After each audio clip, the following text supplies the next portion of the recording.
मेरा नाम रूपाली है। मेरी अभी नई नई शादी हुई थी।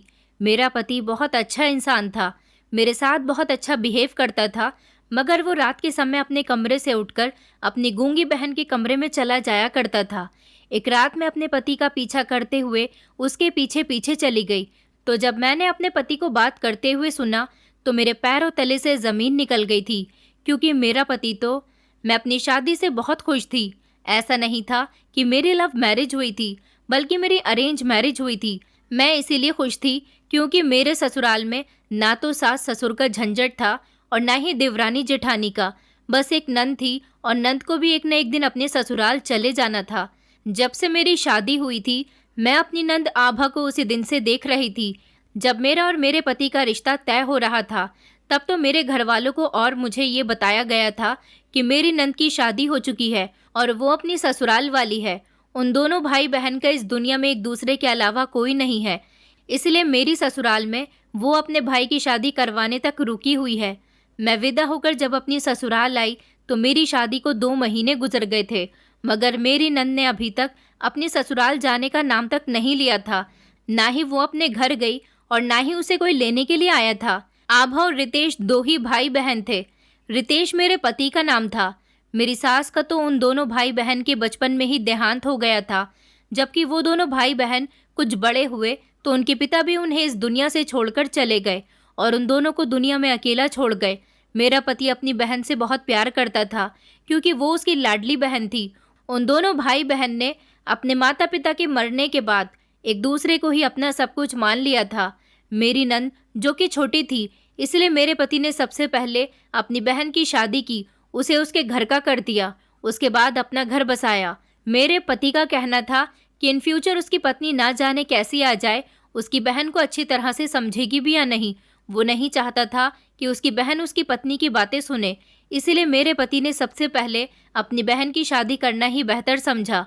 मेरा पति अपनी बहन का बहुत ख्याल रखता था, उसके हर नाज नखरे उठाता था, क्योंकि वो अपनी बहन से बेहद प्यार करता था। आखिर मेरी नंद का भी इस दुनिया में अपने इकलौते भाई के अलावा था ही कौन। वो दोनों भाई बहन ही एक दूसरे के दुख दर्द का सहारा थे। बचपन से लेकर अब तक उन दोनों के बीच दोस्तों की जितनी गहरी दोस्ती थी। मेरे पति ने कभी भी अपनी बहन को माँ और पिता की कमी महसूस नहीं होने दी थी। उसने उन दोनों ही रूप में उसको पाल पोस कर बड़ा किया था। यही वजह थी कि मेरी नंद भी अपने भाई पर जान देती थी। धीरे धीरे मेरी शादी को 2 महीने गुजर गए थे। मेरे पति और मेरी नंद बिहेवियर में बहुत अच्छे थे। उन लोगों ने मेरे साथ किसी तरह की कोई कमी नहीं की थी। हर तरह से मुझे खुश रखने की कोशिश करते थे। एक दिन भी मैंने घर का कोई काम नहीं किया था। ऐसा नहीं था कि मैं घर का कोई काम नहीं करना चाहती थी। मेरी नंद खुद ही मुझे घर का कोई काम करने देती ही नहीं थी। वो वक्त से पहले खुद ही सारे काम करके रख देती थी। मुझे पानी का गिलास तक खुद नहीं लेने देती थी। मैंने आभा से कई बार कहा था कि आभा, तुम मुझे घर के काम करने दिया करो। अब मैं मेहमान थोड़ी हूँ, मैं भी इस घर की मेंबर बन चुकी हूँ। मुझे अच्छा नहीं लगता कि मैं इस तरह बैठी रहूँ और तुम घर के सारे काम करो। तुम्हारे ससुराल चले जाने के बाद भी तो इस घर के सारे काम मुझे ही करने हैं। यहाँ का सब कुछ मुझे ही तो संभालना है। हर बार मेरी इस बात पर आभा घबरा जाती थी और मुझे उसकी इस घबराहट का मतलब कभी समझ नहीं आया था। मैं समझ नहीं पा रही थी कि उसके घबराने की आखिर क्या वजह है। जब भी मैं आभा से उसकी ससुराल वापस जाने की बात करती तो वो इतना क्यों घबराती है।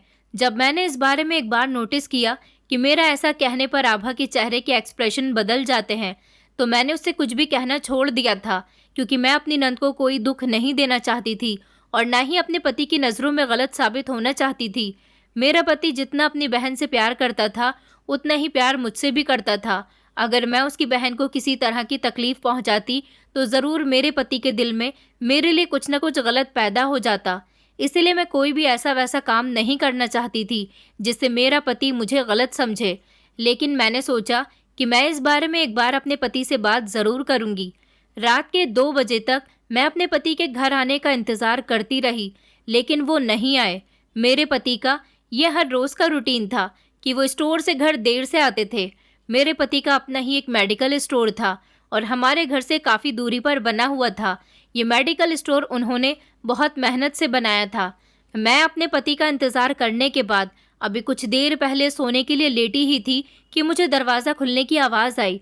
मैं जल्दी से उठकर जैसे ही बाहर आई तो मैंने देखा कि मेरा पति अपनी बहन के कमरे से निकल रहा है। ये सब देखकर तो मुझे बहुत गुस्सा आया था कि मैं अपने पति का जागकर ना जाने कब से इंतजार कर रही हूँ और वो आते ही सबसे पहले अपनी बहन के कमरे में चले गए। मेरे पति मुझे देखकर मुस्कुराने लगे और मेरी तरफ आने लगे। मैंने उनको देखते ही अपना रुख दूसरी तरफ फेर लिया और अपने कमरे में चली गई। मेरे पति मेरे पीछे पीछे कमरे में आ गए और मेरा हाथ पकड़ने की कोशिश करने लगे। मैंने उनसे कहा, मैं आपका कब से इंतजार कर रही हूँ, मुझे तो ये तक नहीं मालूम कि मेरा पति घर में ही मौजूद है। मेरा पति कहने लगा, मैं थोड़ी देर के लिए आभा के कमरे की तरफ चला गया था, सोचा कुछ देर बैठकर आभा से बातें कर लूं। तो मैं उनसे कहने लगी कि आप आखिर आभा से क्या बात करेंगे, वो गूंगी तो है। मेरी ये बात मेरे पति को बहुत बुरी लगी थी। वो गुस्से से पीछे की तरफ पलटकर सोने के लिए लेट गए। उस रात मैं अपने पति से अपनी नंद के बारे में बातचीत करना चाहती थी, लेकिन ऐसा सब हो जाने की वजह से कोई बात नहीं कर पाई थी। मेरे पति को मेरे मुंह से अपनी बहन को गूंगी कहना बहुत बुरा लगा था। उस रात मेरे पति ने मुझसे कोई बात नहीं की थी और करवट लेकर सो गए थे। मैं मन ही मन में सोचने लगी कि उनकी बहन गूंगी है तो उसे गूंगी ही कहूंगी ना, मेरे बजाय और भी लोग उसे गूंगी ही कहेंगे। आखिर इसमें बुरा मानने वाली क्या बात है। मैं भी दूसरी तरफ को करवट लेकर सो गई, क्योंकि मैं नहीं चाहती थी कि मेरे पति का मूड और ज्यादा खराब हो। अगले दिन मैं जल्दी उठ गई थी ताकि अपने पति के लिए अपने हाथ से नाश्ता बना सकूं और उनके कपड़े निकाल कर रेडी कर दूं। मैं फ्रेश होने के बाद कमरे से बाहर निकलने लगी तो आभा नाश्ता लेकर मेरे कमरे में आ गई और इशारे से मुझसे कहने लगी कि भाभी, आप और भैया दोनों मिलकर नाश्ता कर लो, मैं नाश्ता ले आई हूँ, मैं अभी भाई के कपड़े प्रेस करके आती हूँ। मैं हैरत से कभी अपनी नंद की तरफ देखती तो कभी नाश्ते की तरफ देख रही थी। मैंने तो सोचा था कि आज खुद अपने हाथों से अपने पति की पसंद का नाश्ता बनाऊंगी तो वो खुश हो जाएंगे, मगर मेरी नंद ने तो मेरा सारा प्लान चौपट कर दिया था। वो तो सारे घर पर अपना कब्जा जमाए बैठी हुई है। मैंने खामोशी से नाश्ते की ट्रे अपनी नंद के हाथ से लेकर टेबल पर रख दी और अपने पति को जगाया। मेरे पति जब फ्रेश होकर आ गए तो उसके बाद हम दोनों ने मिलकर नाश्ता किया। अभी मेरे पति ने नाश्ता करना स्टार्ट ही किया था कि वो कहने लगे कि आभा के हाथ में तो जादू है, वो सच में बहुत टेस्टी नाश्ता और खाना बनाती है। उनके मुंह से ये बात सुनकर मेरा मुंह खुला का खुला रह गया, क्योंकि मेरे पति तो सो रहे थे। उन्हें कैसे पता कि ये नाश्ता आभा ने बनाया है। मुझे हैरान होते हुए देखकर मेरा पति कहने लगा कि मैं जानता हूँ कि तुम क्या सोच विचार कर रही हो। तो मैं जल्दी से अपना सर झटकते हुए कहने लगी, अच्छा जरा बताइए मैं क्या सोच रही हूँ। मेरे पति ने कहा कि यही ना, कि मुझे कैसे पता कि ये नाश्ता किसने बनाया है। मैंने कहा, हाँ, क्योंकि ऐसा नाश्ता तो मैं भी बना सकती हूँ। तो मेरा पति कहने लगा, मैं शुरू से ही आभा के हाथ का बना हुआ खाना खा रहा हूँ, इसलिए मुझे उसके हाथ के खाने की क्या बल्कि हर एक चीज़ की अच्छे से पहचान है। और फिर खाने में टेस्ट के साथ साथ मेरी बहन का भरपूर प्यार भी तो मिला हुआ होता है। कुछ देर के बाद मेरी नंद हमारे कमरे में आ गई थी। मेरी नंद के हाथ में एक कागज़ का टुकड़ा था जो उसने मेरे पति की तरफ बढ़ाया और ना जाने इशारे से उनसे क्या कहने लगी कि मेरे पति उसकी बात को अच्छी तरह से समझ गए। मेरे पति ने कागज़ का टुकड़ा फोल्ड करके अपनी पॉकेट में डाल लिया और कहने लगे थे कि आभा, मैं शाम को आते समय सारा राशन लेते हुए आ जाऊंगा। ये सब देखकर मुझे बहुत गुस्सा आया था कि घर की मालकिन तो मैं हूँ, इसलिए इस घर की हर चीज़ की देखरेख मुझे करनी चाहिए, मगर मेरी नंद तो इस घर की मालकिन बन रही है। उसे हुक्म अपने घर जाकर चलाना चाहिए, यहाँ पर नहीं। ये उसका मायका है, इसलिए वो यहाँ पर अपने मायके की तरह ही रहे, इस घर को अपना घर समझने की कोशिश ना करे। इसलिए मैंने फैसला कर लिया था कि घर के सारे काम मैं अब खुद ही किया करूँगी और रात का खाना भी खुद अपने हाथों से बनाऊंगी। मैंने सोचा कि मेरे पति मुझसे बहुत इम्प्रेस होंगे और मेरे हाथ का बना हुआ खाना खाकर खुश हो जाएंगे। आखिर मेरे पति को भी तो पता चले कि किसके हाथ में ज़्यादा टेस्ट है। अभी तक तो उन्होंने सिर्फ अपनी बहन के हाथ का ही खाना खाया है। जब वो मेरे हाथ का खाना खाएंगे तो अपनी बहन के हाथ का बना हुआ खाना भूल जाएंगे।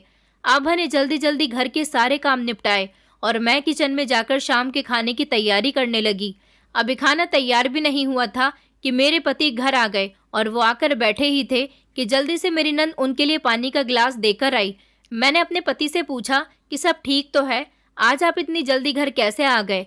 तो मेरे पति ने मेरी तरफ देखा और मुस्कुराते हुए कहने लगे, जाओ तुम जल्दी से जाकर रेडी हो जाओ, आज हम दोनों डिनर बाहर ही करेंगे। अपने पति की बात सुनकर मैं कहने लगी, लेकिन रितेश, मैंने तो आज खुद आपके लिए अपने हाथों से खाना बनाया है जो कि आपकी पसंद का है और मुझे यकीन है कि आपको बहुत पसंद आएगा। तो मेरे पति कहने लगे, आबा है तो घर पर, वो तुम्हारे हाथ का बना हुआ खाना खा लेगी।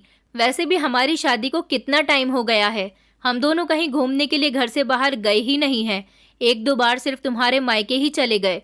मेरे तो दिमाग में भी नहीं था। ये बात मुझे आबा ने याद दिलाई कि भैया, आपकी शादी को कितना टाइम हो गया है और आप भाभी को अभी तक घर से बाहर कहीं घुमाने नहीं लेकर गए, इसलिए आज ही उन्हें अपने साथ डिनर पर लेकर जाओ। इसलिए मैं मेडिकल से जल्दी आ गया हूँ। मुझे अपनी नंद पर बहुत गुस्सा आ रहा था। मैं गुस्से से उसकी तरफ देखने लगी। मुझे लगा कि शायद वो चाहती ही नहीं है कि मेरा पति मेरे हाथ का बना हुआ खाना खाए या फिर मेरी तारीफें करे। सारी तारीफें तो मेरी नंद ही बटोरना चाहती है। मैं यही सब कुछ सोच रही थी कि मेरे पति ने कहा कि जाओ ना, जल्दी से रेडी होकर आओ। मैं तैयार होने के लिए जैसे ही कमरे के अंदर आई तो मुझे एक जोरदार झटका लगा था जब मैंने देखा कि मेरा ड्रेस अलमारी के साथ हैंगर में प्रेस करके लटक रहा था। मुझे बहुत गुस्सा आया था कि अब इस बात का भी फैसला आभा ही करेगी कि मुझे कब घर से बाहर जाना है और कैसे कपड़े पहनने हैं, कैसे नहीं। हालांकि ये ड्रेस बहुत ज़्यादा प्यारा था और मुझे पसंद भी था, क्योंकि ये ड्रेस मुझे मेरे पति ने ही गिफ्ट किया था। लेकिन मैंने वो नहीं पहने और अलमारी से निकालकर दूसरा ड्रेस पहन लिया। और जब मैं तैयार होकर नीचे गई तो मेरे पति ने देखकर मुझे कहा, रूपाली, मैंने शादी के बाद जो तुम्हें ड्रेस गिफ्ट किया था, तुमने वो क्यों नहीं पहना? अपने पति की बात सुनकर मैं खामोश रही। मेरा पति कहने लगा, जाओ ना, वही वाली ड्रेस पहन कर आओ, वो तुम पर बहुत सूट करेगी। मैंने बहुत शौक से तुम्हारे लिए वो ड्रेस खरीदा था। मैं वापस कमरे में आई और वो ड्रेस ना चाहते हुए भी पहन लिया, क्योंकि मैं अपने पति को मायूस नहीं करना चाहती थी और इस समय उनका मूड बहुत अच्छा था। मैं नहीं चाहती थी कि घर से बाहर निकलते समय वो अपना मूड खराब कर लें। वैसे तो मेरे पति बहुत अच्छे थे, लेकिन वो जब भी हर बात में अपनी बहन को बीच में लाया करते थे तब मुझे बहुत गुस्सा आता था, क्योंकि मुझे अपनी नंद से चिढ़-सी होने लगी थी। मुझे लगता था जैसे वो मेरे घर पर अपना कब्जा जमाकर बैठ गई है। जब मैं वो वाली ड्रेस पहनकर आई तो मेरे पति ने जी भरकर मेरी तारीफ की। उस समय तो मुझे खुद से ही शर्म महसूस हो रही थी कि शायद मैं अपनी नंद के बारे में गलत सोचती हूँ, क्योंकि वो ड्रेस तो मेरी नंद ने ही अलमारी से निकालकर प्रेस किया था और उसने ही अपने भैया से कहा था कि वो मुझे घर से बाहर घुमाने के लिए लेकर जाएं। उस दिन मैं और मेरे पति घर से बाहर गए तो हमने खूब मौज मस्ती की थी। मेरे पति ने मुझे ढेर सारी शॉपिंग भी करवाई थी, लेकिन शॉपिंग के दौरान भी मेरे पति को अपनी बहन बार बार याद आ रही थी। वो उसे नहीं भूले थे। जो जो चीज़ मेरे पति ने मेरे लिए खरीदी थी और वही उन्होंने अपनी बहन के लिए भी ली थी। शॉपिंग करते करते काफ़ी टाइम हो चुका था। उसके बाद हम दोनों ने एक अच्छे से रेस्टोरेंट में जाकर खाना खाया। जब हम घर वापस आ रहे थे तो मैंने अपने पति से आभा के बारे में बात की कि आभा आखिर कब अपने ससुराल वापस जा रही है। तो मैंने देखा कि मेरे पति के चेहरे पर गुस्से भरे एक्सप्रेशन आ चुके थे। वो कहने लगे, क्यों, क्या तुम्हें मेरी बहन का हमारे साथ रहने पर कोई एतराज़ है?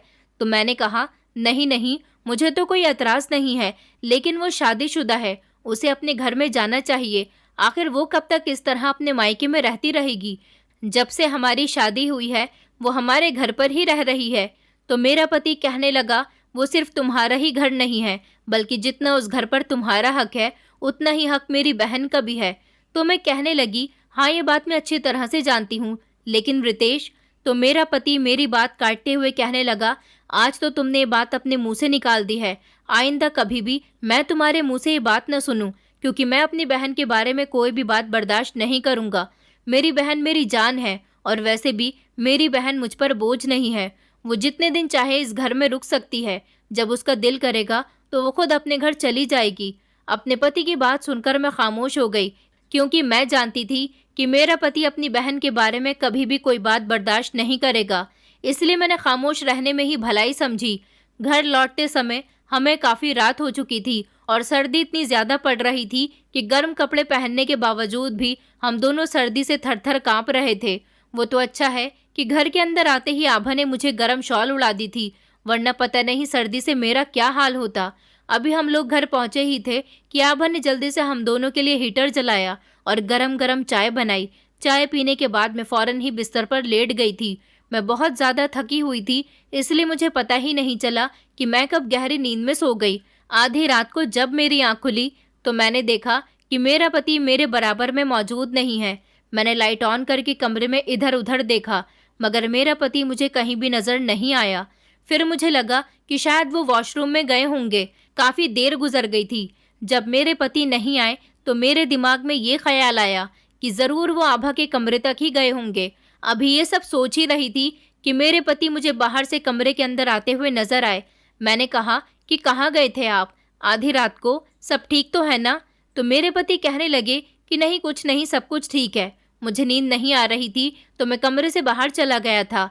अपने पति की बात पर मैंने अपना मुंह ब्लैंकेट में ढक लिया और फिर कहने लगी कि आप बाहर थे या फिर अपनी बहन के कमरे में। मैं तो मुंह से बड़बड़ा रही थी, लेकिन मेरे पति तक मेरी आवाज़ पहुंच गई थी। तो वो कहने लगे, अगर मैं उसके कमरे तक चला भी गया था तो इसमें क्या बुराई है? बहन है वो मेरी, मैं जब चाहे उसके पास जा सकता हूँ। तुम्हें आखिर मेरी बहन से परेशानी क्या है? ना तो वो बेचारी तुमसे कुछ कहती है और ना ही तुमसे घर का कोई ज्यादा काम करवाती है। तुम्हारी नौकरानी बनकर वो इस घर में रहती रही है। देखा नहीं कि वो तुम्हारी कितनी फिक्र करती है, तुम्हारा कितना ख्याल रखती है, लेकिन फिर भी तुम उससे खुश ही नहीं हो। जिस दिन वो इस घर से चली गई और पूरे घर की जिम्मेदारी तुम पर आ गई, उस दिन तुम्हें मेरी बहन की अहमियत पता चलेगी।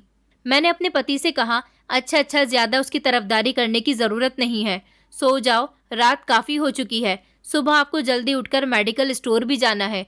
सुबह को जब मैं उठी तो मेरे पति स्टोर जा चुके थे। मुझे तो टाइम का अंदाजा ही नहीं हुआ। मैं अभी बिस्तर पर ही बैठी हुई थी कि इतनी ही देर में आभा मेरे कमरे में नाश्ते की ट्रे लेकर आई। तो मैंने उससे कहा कि आभा, आज के बाद तुम मेरे कमरे में नाश्ता मत लेकर आना। जब मेरा दिल किया करेगा तो मैं खुद नाश्ता कर लिया करूंगी। मैं कोई लाचार नहीं हूँ, ऐसा भी नहीं कि मैं बीमार हूँ, और ना ही मैं तुमसे अपनी सेवा करवाना चाहती हूँ। अगर तुम्हें सेवा करने का इतना ही शौक है तो बस अपने भैया की ही कर लिया करो। मेरी सेवा करने की ज़रूरत नहीं है। आज के बाद तुम्हें मेरा कोई काम करने की ज़रूरत नहीं है। मैं अपने काम खुद कर सकती हूँ। आभा बार बार अपने हाथों से मुझे इशारे करती रही, लेकिन मैंने उसकी किसी भी बात को समझने की कोशिश ही नहीं की। मैंने उसे साफ शब्दों में कह दिया कि ये घर मेरा है और यहाँ पर सिर्फ मेरी ही मर्जी चलेगी। ये मेरा भी घर है। आभा अपनी आंखों में आंसू लेकर मेरे कमरे से चली गई थी। मैं फ्रेश होने के लिए उठी। मुझे एकदम से चक्कर आया और मैं दोबारा बेड पर गिर गई थी। मुझ में बेड से उठकर खड़े होने की भी हिम्मत नहीं हो रही थी। मुझे बहुत ज़्यादा वीकनेस महसूस हो रही थी। पता नहीं मेरी तबीयत को अचानक क्या हुआ था। मुझे बहुत तेज चक्कर आया। मैंने उठने की कोशिश की तो फिर से मैं दोबारा चक्कर खाकर बेड पर गिर गई थी। मुझे समझ नहीं आ रहा था कि मुझे क्या हो रहा है। रात तक तो मेरी तबीयत बिल्कुल ठीक थी, लेकिन अब अचानक पता नहीं मुझे क्या हो गया। मैं बड़ी मुश्किल से हिम्मत करके बेड से उठी और फ्रेश होने के लिए बाथरूम में चली गई और उसके बाद मैं नाश्ता करने बैठ गई। अभी मैंने सिर्फ नाश्ता करना स्टार्ट ही किया था कि अचानक मुझे वॉमिटिंग आ गई। मैं भागते हुए वॉशरूम में चली गई। मेरे शरीर में बिल्कुल भी जान नहीं थी। मुझे अपनी तबीयत ठीक नहीं लग रही थी। मुझे ऐसा लग रहा था जैसे बस मेरी जान निकल जाएगी। मैंने आभा को आवाज़ दी। शायद आभा मेरे कमरे के आसपास ही थी, इसलिए उसने फ़ौरन ही मेरी आवाज़ सुनी और कमरे में आई। मेरी यह हालत देखकर वो भी बहुत ज़्यादा परेशान हो गई थी और मुझसे इशारे से पूछने लगी कि भाभी, आपको क्या हो गया है? मैंने उससे कहा कि पता नहीं, मुझे अपनी तबीयत बस ठीक नहीं लग रही। तुम जल्दी से अपने भैया को कॉल कर दो, वो आने के बाद मुझे डॉक्टर के पास ले जाएंगे। मेरी नंद ने जल्दी से मेरे पति को कॉल लगाई और मोबाइल मेरे कान पर लगा दिया। मेरे पति ने जैसे ही कॉल रिसीव की, मैंने उनसे कहा कि मेरी तबीयत बहुत ख़राब है। अगले 10 मिनट में ही मेरे पति घर पहुंच गए थे और वो मुझे डॉक्टर के पास ले गए। उस समय मेरी नंद ने मुझे बहुत संभाला। हम डॉक्टर के यहाँ अपना नंबर आने का इंतज़ार कर रहे थे। जब मेरा नंबर आया तो मेरी नंद मुझे डॉक्टर के केबिन में ले गई थी। चेकअप के बाद डॉक्टर ने मुझे कुछ टेस्ट लिख कर दिए। मैंने डॉक्टर से कहा कि डॉक्टर, आपने टेस्ट क्यों लिख कर दिए हैं? सब कुछ ठीक तो है ना? आखिर ये टेस्ट करवाने का क्या मकसद है? तो डॉक्टर खुशी से मेरी तरफ देखते हुए कहने लगी कि कॉन्ग्रेचुलेशंस, आप माँ बनने वाली हो। ये टेस्ट आपके लिए बहुत ज़रूरी है। आपके अंदर कुछ वीकनेस है। टेस्ट करवाने के बाद मेरा सारा शक दूर हो जाएगा। उसके बाद मैं आपको कुछ दवाइयाँ दे दूंगी जिससे आप बेहतर रह सकें। डॉक्टर ने कहा कि आपको ये टेस्ट ज़रूरी करवाने हैं।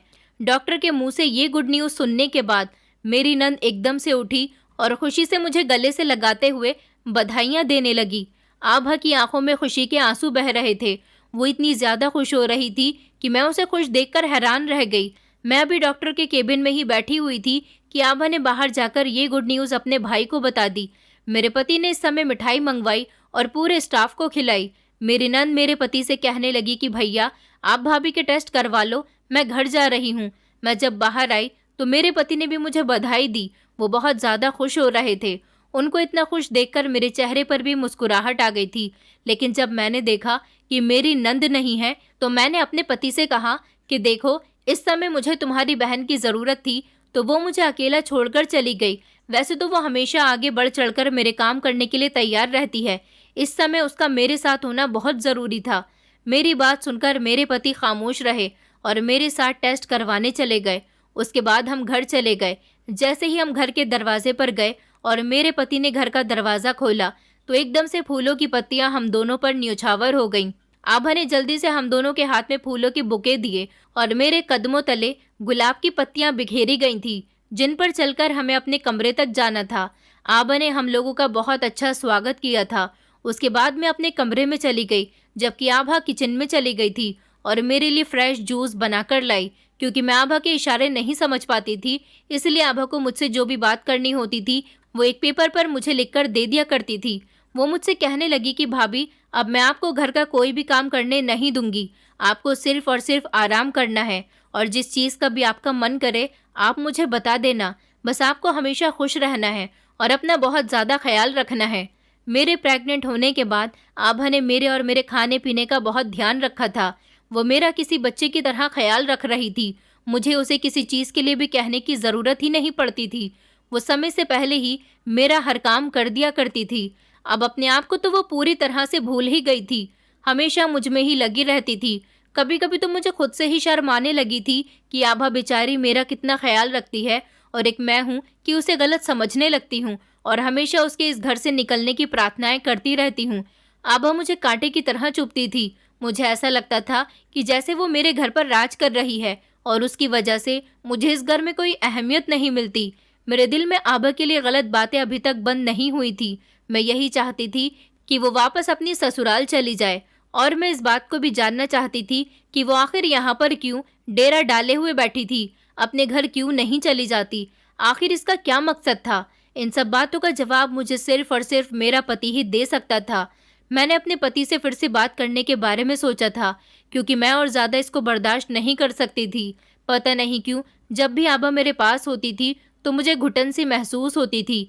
एक रात मेरे पति थके हारे मेडिकल स्टोर से घर आए थे और आते ही आभा उनके लिए जल्दी से खाना गर्म करके कमरे में ले आई थी। मेरे पति मुझसे कहने लगे कि क्या तुमने खाना खा लिया है? मैंने ना चाहते हुए भी अपने पति से झूठ बोल दिया था कि मैंने तो अभी तक खाना नहीं खाया।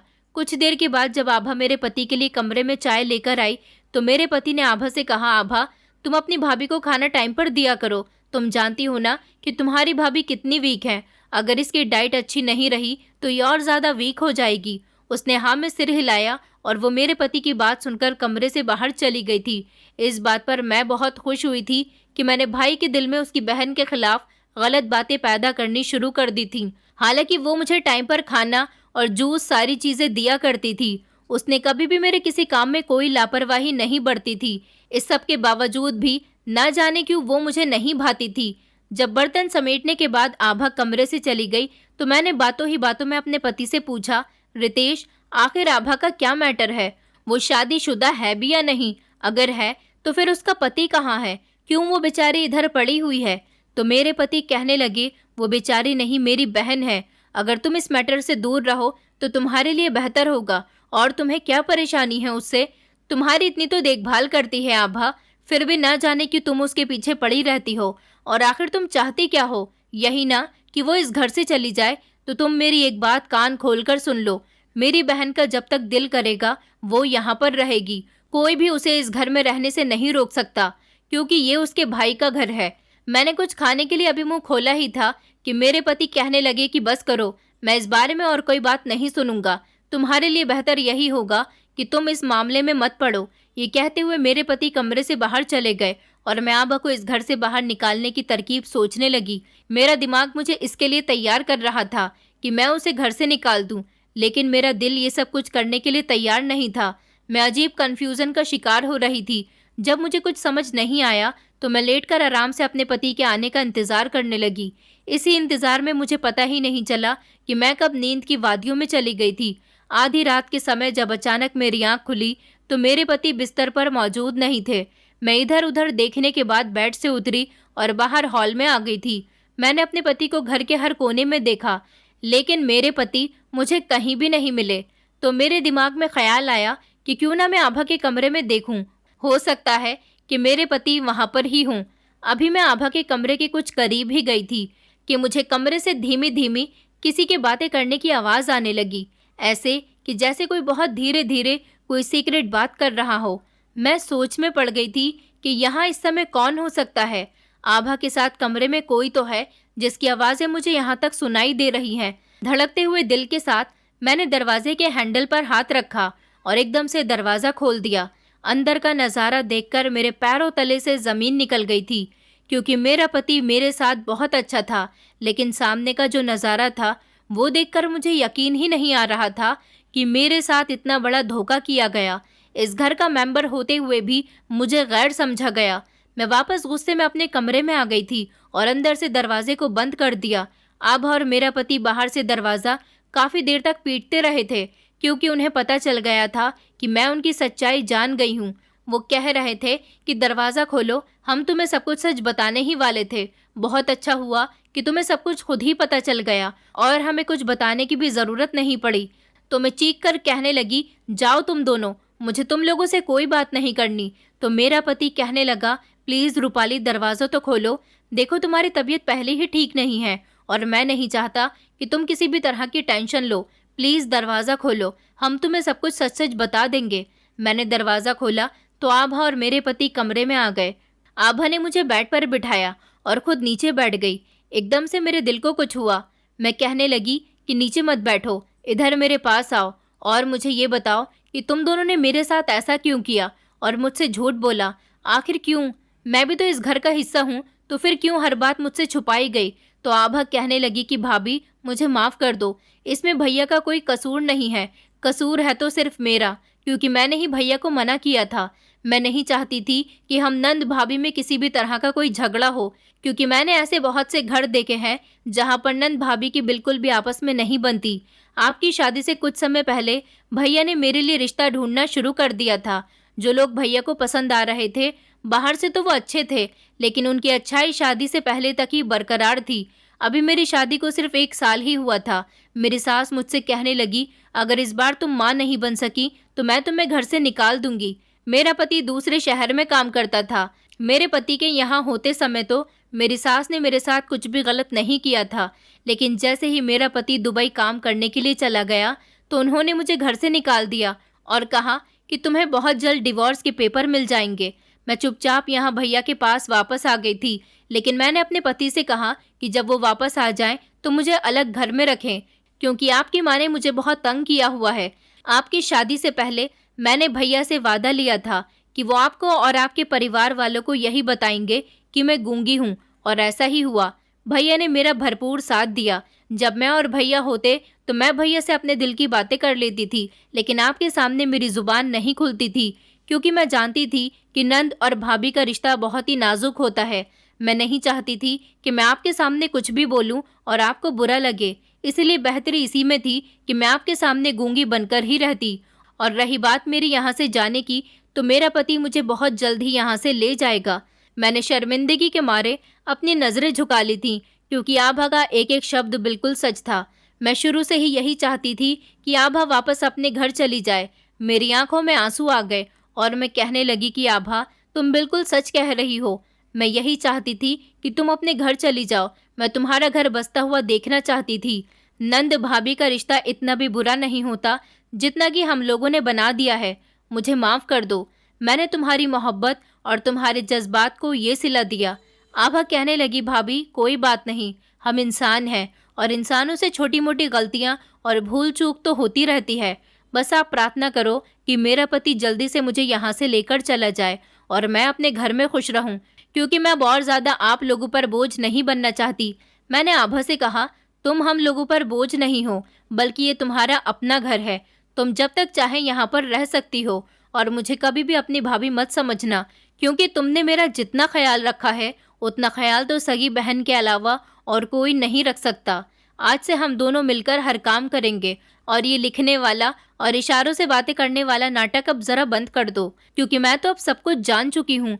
तो आभा हंसते हुए कहने लगी कि अब तो झूठ बोलने का भी कोई फ़ायदा नहीं है, क्योंकि आपने मेरा और भैया का झूठ रंगे हाथों पकड़ लिया है। अगले दिन दोपहर का समय था। मैं हॉल में कुछ काम कर रही थी जब अचानक दरवाजे पर दस्तक हुई। आभा दोपहर के खाने के लिए किचन में बिजी थी, तो मैंने दरवाज़ा खोला। मेरे सामने खूबसूरत सा जवान लड़का खड़ा हुआ था, जिसे मैं बिल्कुल भी नहीं जानती थी कि वो कौन है और कहाँ से आया है और यहाँ किस काम के लिए आया है। मैंने उससे कहा कि हाँ बोलो, आप कौन हो और किससे मिलना चाहते हो? तो वो कहने लगा कि मुझे आभा से मिलना है। मैं अपनी कमर पर हाथ रखते हुए कहने लगी कि क्यों मिलना है आभा से? जो भी काम है मुझे बताओ। तो वो लड़का कहने लगा कि जो भी काम है मैं आपको नहीं बल्कि अपनी पत्नी को बताऊंगा। आपको क्यों बताऊं? तो मैं कहने लगी, कौन सी पत्नी? इतने में आभा किचन से बाहर आई। वो कहने लगी, भाभी कौन है दरवाजे पर? मैंने कहा, पता नहीं कौन है, कोई लड़का है, तुमसे मिलना चाहता है।